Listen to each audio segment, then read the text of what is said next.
बर्फी के धार में नाचे गांव के लोग, माटी के खुशबू ले भर गे मोर संजोग। ढोल नगाड़ा बाजे रेंगे तिहार, बस्तर के रंग माँ खो जाते संसार, बस्तर के रंग माँ खो जाते संसार।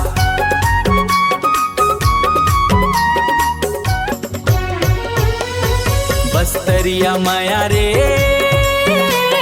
जंगल नदी पारा रे, आदिवासी दिल के बात गूंजेगा गांव गांव रे।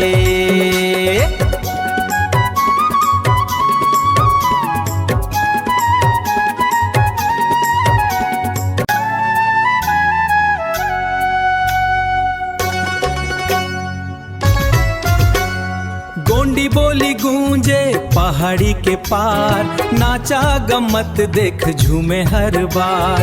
महुआ के महक में सपना सज गे, मोर बस तरिया दिल तोर संग लग गे, मोर बस तरिया दिल तोर संग लग गे।